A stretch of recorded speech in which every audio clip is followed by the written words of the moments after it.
So this is a Moodle site that we created for this presentation because we wanted to emphasize two parts of Moodle that are very helpful but not used as often as other elements of Moodle. Usually Moodle is used for uploading documents, the syllabus, and maybe submitting assignments, a couple papers with deadlines. An element of Moodle that can be very helpful is the use of quizzes and also the gradebook. And you can actually go directly from your gradebook in Moodle to uploading it later to OneStop and having your grades finished. So it's pretty handy, and the quizzes are very handy because what they allow you to do is, depending on the quiz type, it can be automated to a great extent. So you can have a quiz that grades itself. That doesn't involve free response or short answer or like any response they have to type in, unless there's an exact answer. But for the most part, I mean, it can grade quizzes automatically, which is also an advantage. So there's a couple tabs here. There's also OIT resources. I always like to point out that site because OIT has built a lot of instructor guides for many of the different Moodle settings. So you have from how to make groups, which can be important for assignments, how to create guest IDs, how to add people if they're not automatically enrolled. So it has a lot of other resources. And really Moodle, some of the basics you can learn quickly, but like anything else, it takes time to master it. So we do recommend that if you have some time and you want to learn one of these features, email us, but also we have these resources available as well. For quizzes, the easiest way to start is to turn editing on. Right now it's on, I'll turn it off. So you have editing on. I'm going to widen the screen. It doesn't look as nice, the course, when you widen the screen, but that way you don't have any noise around it. And in here you have, you have your resources in the course, and you have two places where you can turn on editing. You can turn editing on here in the settings panel, or you can do it also on the corner. In this case, I'm going to just use the one in the settings panel, turn editing on, and once you do that, you see a bunch of icons come up. The part that's important and to add more resources, this one's all help modify the resource, so you can delete it, change the name, move it, duplicate it, hide it. But if you want to add a new resource or activity, you have to click the little plus sign on the corner, and you have a whole list of things you can add to it. And you'll notice here there's one that's the quiz. If you notice, the other ones is activities or things that students can do, and then resources you can add to your Moodle site. So that's kind of how it's divided into two different groups. For the quizzes, click on the quiz and it'll tell you there's some of the description, but just if you want more help, there's a link there too. But you just have to click add, and then it'll be added to the week that you added it to. And you first enable all these settings before you add any questions to it. In fact, the questions are almost separate from the quiz. You can add questions directly into a quiz, but I actually recommend that you, instead of adding questions directly, you create question banks in advance. And here you can see there's a link that says question bank. That can be helpful for creating the questions and then adding them to the quiz later in the order that you want to add them. It's helpful to do that because then you can reuse questions more easily. It's hard to reuse questions where you can't find them. So if you know what the question is, because it's well organized within the question bank, then it's easier to reuse the question. If the question is not well organized within the question bank, then it's hard to reuse it. But before we create questions, we're going to overview this page right here, which is adding the quiz itself. And this is how the student is going to interact with this activity. And like other activities or resources that you add, what's in red, you have to add it. And in this case, you have to provide a name for it. We'll have test quiz. And then you can have a description, you can have it show in the front, you can do all this, but you don't have to. Really, the only thing that you have to in this page, I'm going to do other things because we recommend that you do other things, but the only thing you have to do is add a name to it. Then the other part that's really important here is to usually, if it's a quiz, you want to set some timing guidelines. So for the timing guidelines, you probably want to have a date when it opens and a time when it closes, so students know from when to when can they answer the quiz. This is not to say that they have all that time to answer it, because you then also set how many minutes they have or how many hours they have to answer it. So this is just when they can start it and then when they can potentially stop it. So we have to click enable. There unable by default, so click enable, and then you have the open quiz time and the closed quiz time, and it's just basically date and time, and it's military time, so you can select up to 23 hours and 59 minutes. So that one would start right before midnight. So you have the 24 hours there, military time, to choose when the quiz starts and ends. And you can set it to be open for a week, for example. So the nice thing about it is when you click on the date, it'll show actually the month calendar, and you can see and remind yourself when you wanted it to end. So let's say we want this quiz to be open from today at midnight to Saturday, let's give them till Sunday. Let's give them till the 16th, and we'll give them till 5 p.m. So that'll be 17:00. Good. And we actually, we'll leave that 1 minute before midnight. But and then the next part is you probably want to give them a time limit. So you may have 10 questions, 20 questions. How many minutes they have per question? This is what you determine here, and just add a minute time, or you can set a number of seconds, hours, days, or weeks, and that's how much time they have to complete the quiz.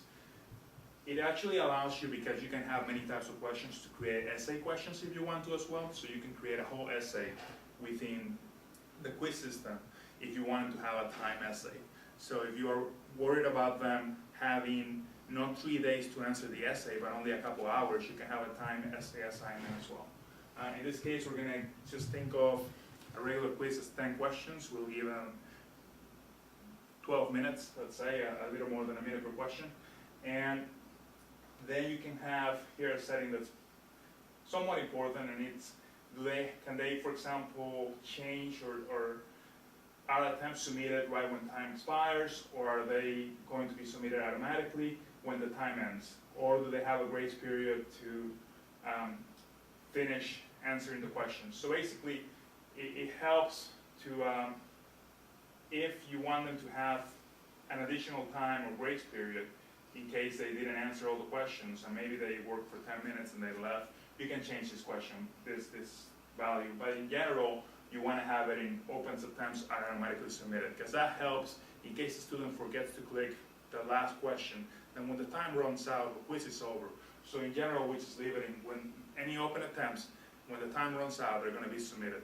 There are other options, and again, if you want more about any of these options, I would recommend you also click the question mark around it, and it'll tell you a little more of what that means as well.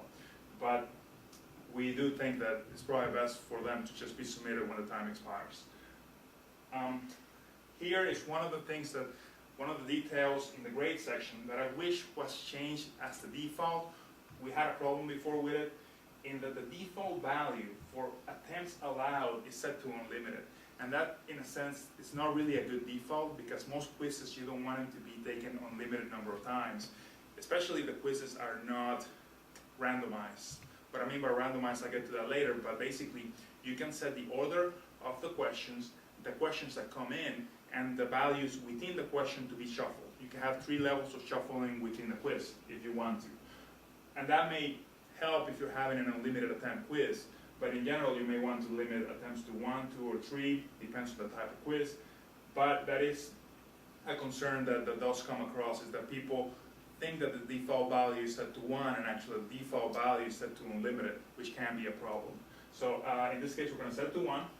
And there are no categories yet, but we'll go into the gradebook later. But basically, if you have categories already, and we could create a category that's just for quizzes, and then I would select it there, and I would put this quiz within a category that's only quizzes, and let's say, oh, every quiz is out of 100 points, but all the quizzes combined are 20% of the course, then I can have all those quizzes automatically added to the category that's going to give them a weight of only 20% of the total for the whole course. And then here's the part of randomization, or how randomized you want the actual questions to be.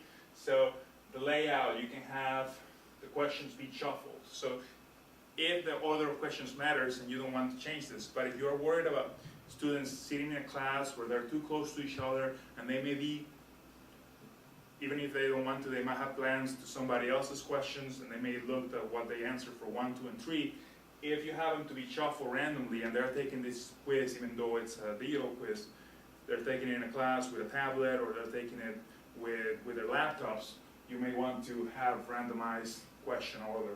So that's an option you have there. And then This one is more of a design element, how many questions you want per page. I tend to choose 5. I think it gives them enough questions in a page, and it doesn't have to send as many requests to the server, so they'll have a set of questions, but a lot of people choose 1. So 1 is usually the default. I choose 5 sometimes, just actually I'm trying to help the server because I don't want the server to get a million requests, so I only send a request every 5 questions, but that's every question is usually the default answer there. And you can have free navigation or sequential, and that's basically, can they, do they have to go in order, and can they return to previous questions, or do they have the ability of just go anywhere they want to in the quiz and just go answer question 5 and then go back to 1. So it's just about question order and how free it is for them to move around the quiz. And this one, it's important depending on how you design questions. Many people tend to use multiple choice questions that are A, B, C, D, all the above in the bottom, or maybe the answer is B and C. If you choose this to shuffle within questions, then you can't do that. You will have to rephrase the question to maybe say all of the answers together, or A and B, but spell out what A and B is instead of saying A and B together, because you're asking Moodle to shuffle the order of the A, B, C, D choices within the question. So if you choose this, you just gotta make sure that you rewrite the questions so that this still holds. And the question then says, all the answers are true, all the answers are false, or something along those lines that would apply regardless of whether A gets moved to D or D gets moved to B, etc. So that's the part that's important to take into account if you want the actual order of the question itself to be shuffled around the A, B, C, D inside of a question. There are various, I'm going to go into feedback later, but there's many ways to give feedback in a quiz. There's general feedback and there's also specific feedback. We usually don't change the setting for feedback because many of the feedback options are actually not usually used. It takes a lot of time to give feedback that's automated as well. And it's basically, if a student, you can serve partial crediting questions, so you can have, if a student gets half the question right, you can have an automated answer that says you got half the question right. You can do that. It takes time to give a specific feedback for each choice, but you can do that too. And review options, this is important if, well, it helps with cheating or concerns about people not following the honor code, but it also helps with just people having the grade when you want them to have the grade. We'll go into the grade book later, but one of the common concerns, for example, you're grading an essay and you don't want student A to have the grade before student X, and it can happen if you're grading one by one and they always have the grade book visible. So I had faculty members hide the grade book. They asked me for it. They asked me, can I hide the grade book while I'm grading an essay so that I can unhide it when I'm finished grading the essay so that all students get the grade at the same time. Well, that's how you would do it with an essay, or you just hide that item from the grade book. But in terms of a quiz, the best way to do it is to set it up here. And what this is when do they see the review options? When do they get to know these different elements of their quiz? So it shows the attempt. If we have multiple attempts, it'll tell them attempt 2, attempt 3, attempt 4, and whether they're correct or not. The general and specific feedback for that question, the right answer, and the overall feedback, and the marks. Usually, if you wanted to know right away the answer, then you just leave this all there. If you wanted to know the answer past a particular deadline, you actually have to unclick this ones and leave clicks the ones at the end that says after the quiz is closed, which is probably the most common option, just so that all students, if they have from Wednesday to Saturday to know their final grade, they can know it on Saturday. The computer itself knows their answers if it's a multiple choice true false quiz. It knows what answer they got right away, but instead of it being displayed to them right away, it can be postponed to when the whole quiz is closed, and then they'll have access to it at the end of the period when the quiz, in this case, they'll have it on the 16th at 5 p.m. So you can set it so that they can't see the answers if you unclick these 2 columns and leave that one clicked. It depends on what type of, what you want to disclose and what you don't want to. You could have them know the grade but know which questions they got right as well by maybe clicking marks but no right answer. So you have a way of also giving them partial information if you want to. That's also good to consider. You can choose here decimal places in quizzes if you want to do decimal places as the default, where it shows the user picture in the display. And these are just primarily design elements, but also it affects the gradebook somewhat. So it's good to maybe, I would say leave it at 2 decimal places, but again, you can just change it if you want to, and also the question mark can give you a little more information about it. And then you can actually even put a password. You can have students that are given the password, then after they're given the password, they can access the quiz. So in this case, we're not going to password protect it, and you can even have also a delay between the first and second attempt if you want to, so maybe tell them, okay, you did your first attempt, now I'll come back in an hour and do your second attempt. So those are options you have. Here's the overall feedback. This relates to when they get their final grade for the quiz.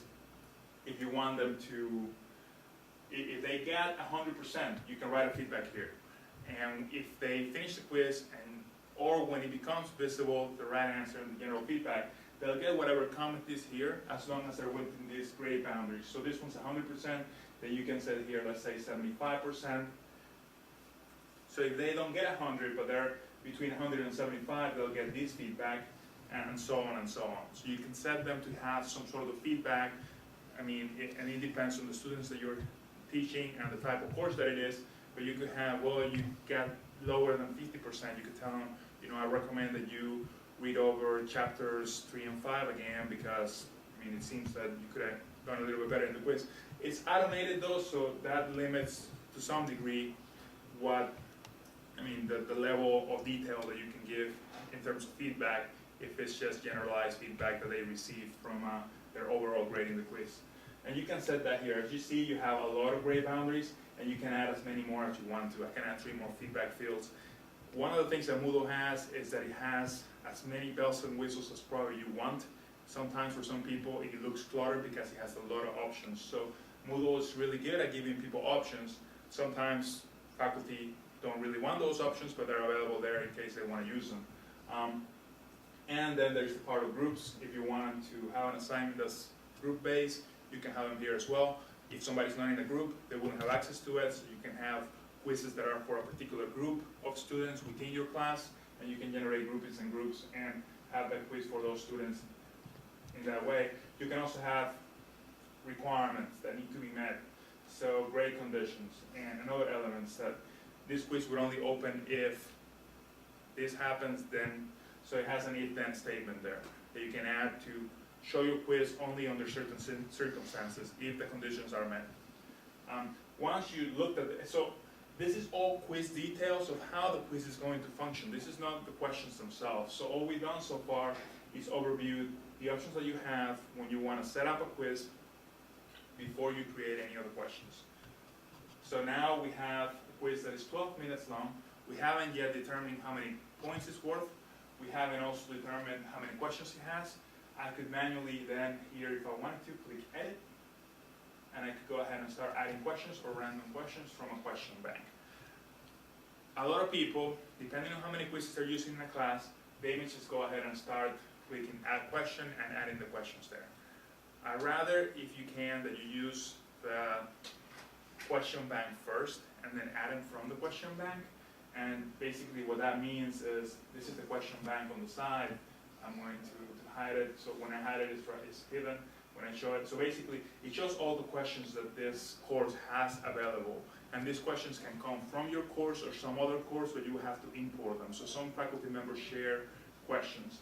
But in this, for example, in this category, there are 6 subcategories. Each of them has 20 questions. So when this class was created, that set of questions, they were all in different categories by topic, and there were 20 questions each. And that allows me to more easily create a final exam if I want to, because I know which questions I'm pulling from.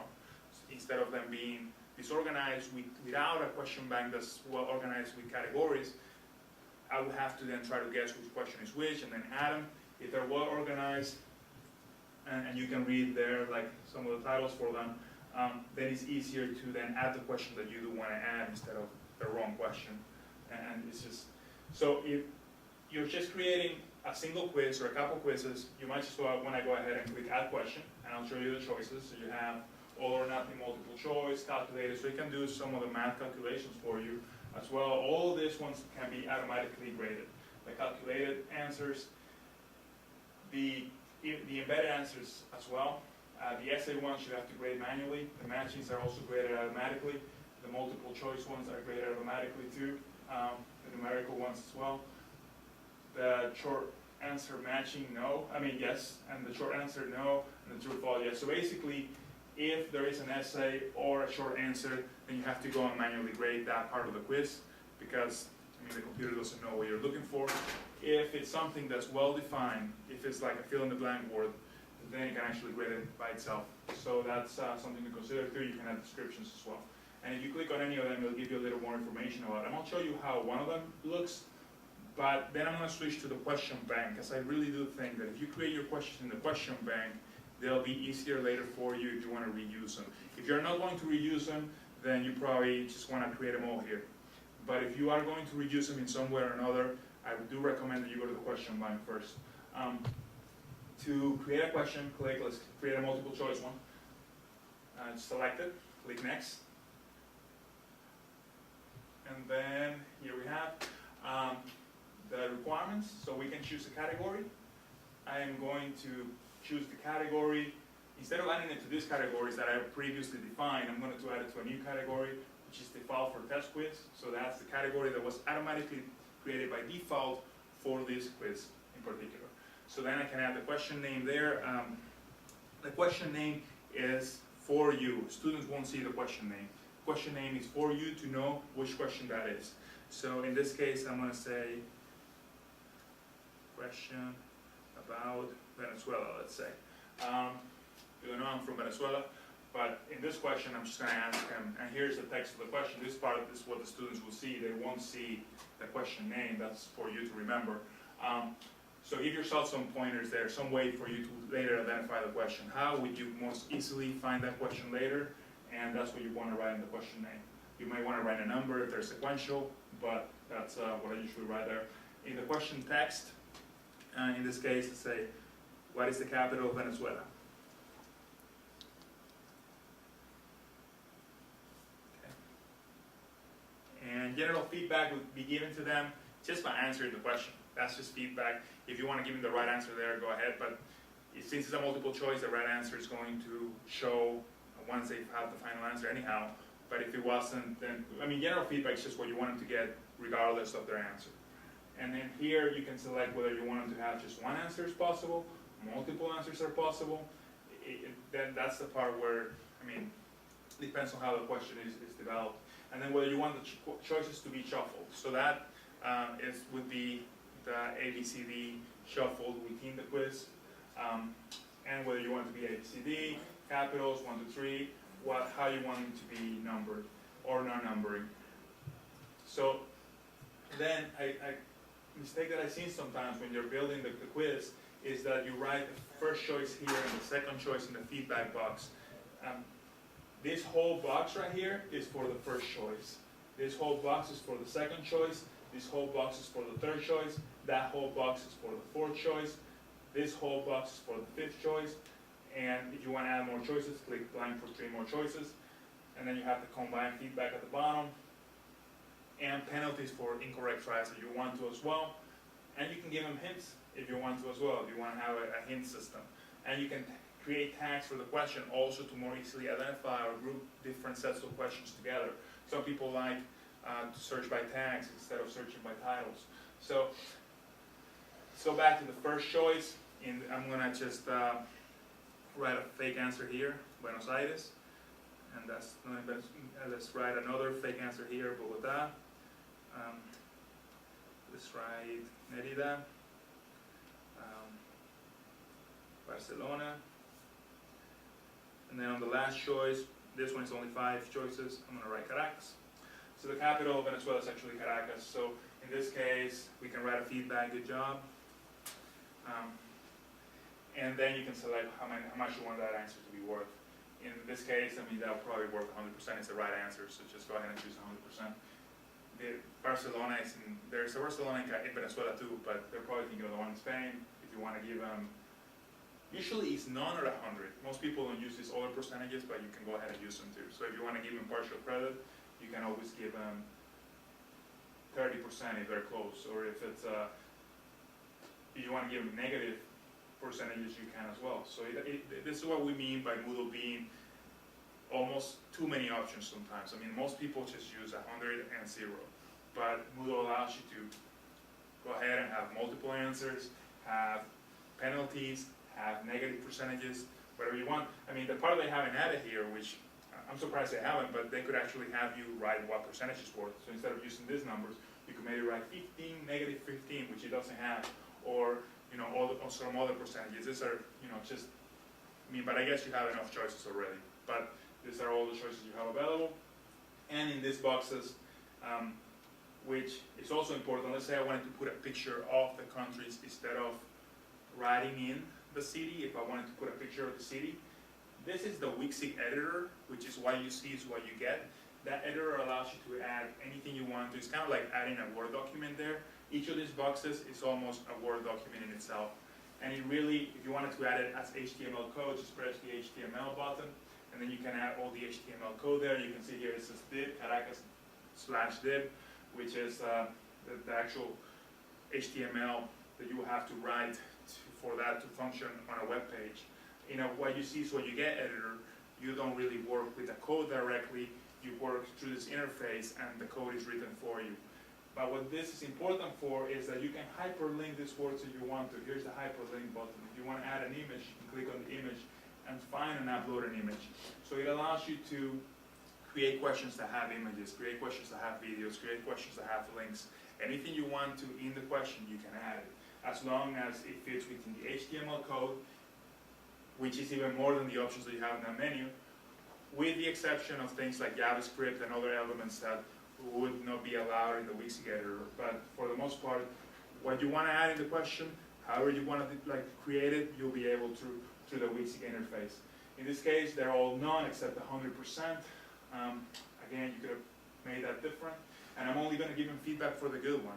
I could tell him, no, that one is in the feedback for Barcelona. I could say, no, that one's in Spain, but I'm not going to.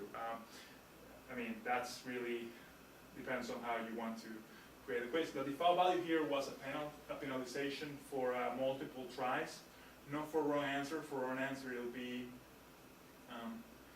on the grade value, but that one is if for each incorrect try. So, but that's if they try it more than once. And in this case, it's set to only be one attempt, so they won't be trying it more than once. And that's what you will need to do to create a question. And basically, you have to fill in whatever's red. The rest is optional, but do glance over it to make sure there's not something there that you really don't want to be part of the question. For example, the unlimited attempts, that can be a problem. So make sure that the options that you don't want, you glance over them, and that one is the one that will highlight unlimited attempts. It's not usually not what you want in a quiz that's graded, unless it's just a practice quiz. So for a practice quiz, that will be fine. So that's one question, and here you can see how it would look in the question bank. I could go ahead and add as many questions as I want to. You'll notice here, and this is why it's important to have the question banks in advance if you're adding randomization. You'll notice here that it says add a random question. But how can I add a random question if I'm adding them all, add one and one and one and one and one? I wouldn't be able to. I could shuffle them by selecting shuffle in the options when I created the quiz, but I wouldn't be able to add a random question if the question bank is being created as I create the quiz. To avoid that, you create a question bank in advance, so then I can just select the category, let's select this one, or let's select one with less questions. So let's select this one that says Moodle assignments. Although that was the Moodle assignments before, there were some changes in Moodle, so these questions are actually not that accurate anymore. But if I wanted to just drop a question from that question bank, I could just click on the little arrows, or select it, and it could be added. So that's the benefit of the question bank. Not only that, but I could just be, add a random question, and then select the category I want that random question from, and now it says, out of this whole category where you have 7 questions, one of those questions is going to be added, and it's going to be worth 1 point. So that can shuffle completely the quiz around if you use question banks in that way. So you may write 40 questions for a particular quiz and tell Moodle, add only 10 of those 40 questions. So then each student kind of gets a different quiz. In that case, you just gotta make sure that the questions you're making are fair, in a sense that you don't have some really hard questions and some students are getting really, really hard questions and some really easy questions. So one of the things that you can do, if you're worried about that, is within your question bank, you specify or divide them in categories that reflects the difficulty levels. So that you have difficult questions within one category and the easy questions within another category, or you have some way of identifying them. Maybe in the title, maybe you can put an E for easy and an H for hard, but you want to be able to know that so that if you randomize it at some point, you don't accidentally create quizzes that can be super hard for one student and super easy for another, because then that wouldn't be fair either. Unless, that's something that you took into account and that's something they know about. So how do we create question banks? Because as you can see, I can even select here how many random questions to add from a category. So if I wanted to add even let's select a different category this time. Let's select this one that has 5 questions, and you can see the number of questions that it has right here. And let's say I wanted to add 2 questions random from that category. I can select 2 there, the category is already selected, and then add to quiz. And now we have, I think, did I press? Yeah, I think it's fine. Okay, so now it says default, and it has 3 different times, I guess. So I added 2, but I added 3. You can always delete a question. You can just click the X and get rid of a question. And then the other part is, if you want to change how much they're worth, you can change it here. You can set all the grades to, if you want to just change them globally, this has 5 questions, you can just set the grades to 2. Let's say this quiz is worth 10 points. I initially said I was going to make 10 questions, 12 minutes, but again, that's something you just have complete control over. So in this case, it'll be 5 questions, each is worth 2 points. And here is the maximum grade for the quiz. And quizzes can be set to be extra credit or not extra credit. They can be practice quizzes. And that's when the grade book comes in handy, because you want to specify which quiz is which. The practice quizzes may be defined as practice quizzes within the grade book itself. So let's go to question bank before we move over. Well, I'll show you a different type of question. Let's say we want to add a question. Show this one quickly, but let's say I wanted to add a true false. Similar interface. Add the question name, pick the category. Again, this category will be the one that was created by default for quiz 1, for test 1.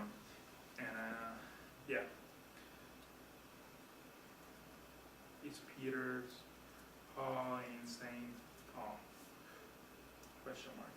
And then, well, it's a true false, so I'll have to make a statement. But actually, so I did 2 things wrong. One, this is the question name, so this is for me to remember what the question is. That's not the question text. So the part that's required is the part that's for you to remember what the question is. And actually,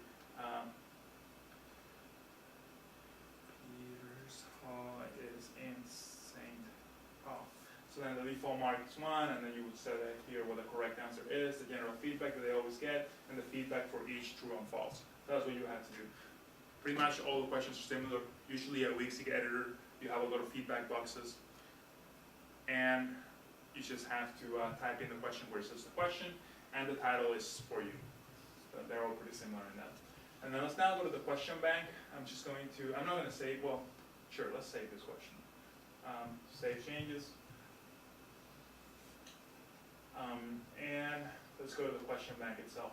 So the question bank, you'll notice in a lot of this menu, when it has a little arrow, you can expand it or close it. So I can go straight into import, export, and I'll show you import and export as well, but in this case, we're just creating a new category or question.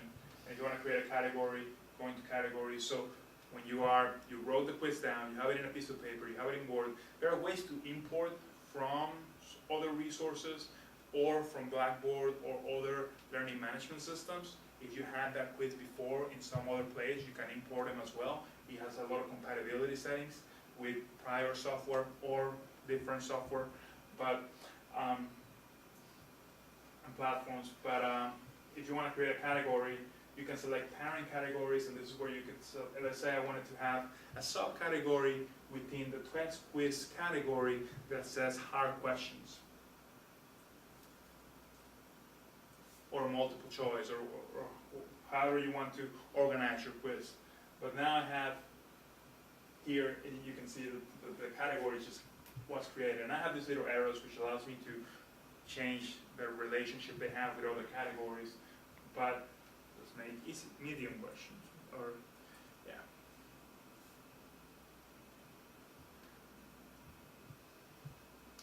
And then easy questions. So then now all I did was create categories, and I would then have to add them by selecting them from the panel. But then you have these categories there, and you can click on one of them and change it. But it's not what I want. So we can go back to questions now. And when you create a questions, what you do is you first make sure you select the right category. So I could go and select the easy category, create a new question, and then you have the same menu you had in the other place. And then you just go ahead, create all your questions, add the 30 questions here, and then eventually in the right category, remember select the category first and add the question, and then you should end up with something similar to this category right here that we have. So you can see 20 questions in each, in a whole subject. So what that allows you to do is you can reuse these questions so many times within your course. So then I could go ahead, go back to quizzes and grade books here, and in a later week, let's say that could be the beginning and that could be the final. In the final, from the panel, I could pull in questions from any category and create then a question that combines a quiz or test that combines questions from all the other quizzes and tests, and to the extent that I want to add them from the previous ones. So that's the flexibility that you get. Not only that, you can, let's go back to the question bank for a second.